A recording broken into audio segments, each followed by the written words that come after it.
Yeah, good morning, Steve. Indeed, there's a lot going on in the world. We see good trade out of some markets. We had also a strong October out of certain markets in Asia, Taiwan, Vietnam as examples. But as you mentioned in your intro, economic activity overall is still quite subdued. Not only domestic China, but also Europe is wrestling with relatively weak development. On the other hand, we also in Europe see good pickup of our B2C or to-consumer parcel shipping, which indicates that we'll have a normal peak season here as well. So it remains a bit mixed. One doesn't have to look too far to look at one of the major culprits for concerns about the current environment.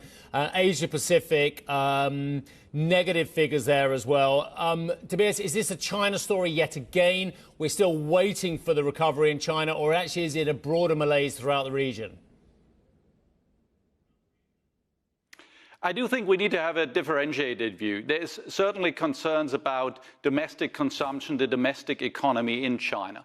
But it also leads to more exports. There's quite a bit of export pressures. There is companies who don't seem to find a buyer domestically who really now push abroad to have an export-led development of the economy as well.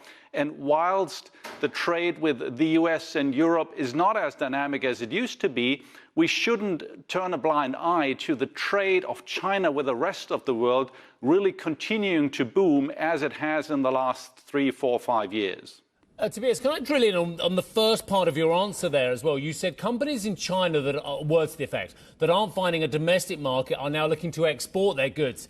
This is exactly what Donald Trump has been warning about, and others as well, that there is, on both sides of the political divide, to be fair, that actually China is dumping goods on the global basis because it can't find a domestic basis. I said dumping, you didn't say that. Is that the great fear actually now going forward, that whoever the president is, we see a heightened risk of trade war? Well, I do think there are some concerns about it, but we also have to, see it realistically. I mean, Europe, Germany has been exporting cars, has been producing more cars than the domestic market had a need for many decades. And also the US, if you think about also software, if you think about pharmaceutical products, this is a normal thing to happen, that companies look for markets worldwide, and trade has been beneficial. It brings economies of scale, it brings innovation to markets, particularly in life science and healthcare. It has immediate positive effects on all of us. So I do think trade is a good thing, and we need to recognize that, but it needs to happen on fair terms, and this is where the political struggle starts.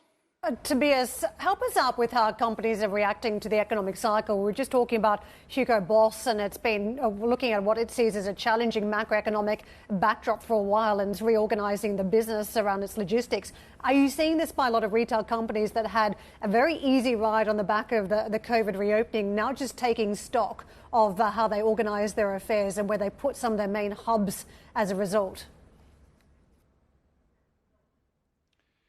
Well, I think we have been through the most of the post-COVID phase, so to say. We have also seen sluggish environment for now 2 years, but as you see in our quarterly numbers, we have returned to solid growth on the back of air freight and ocean freight growth, both in volume, also in rates. On the express side, the high end of what we offer, volumes, B2B volumes in particular, remain subdued. And then we have a strong element of e-commerce where we continue to experience that structural support, that structural growth. So for us, it's really a mixed picture. And I do think we see solid progress in the economic cycle, at least as it relates to our numbers.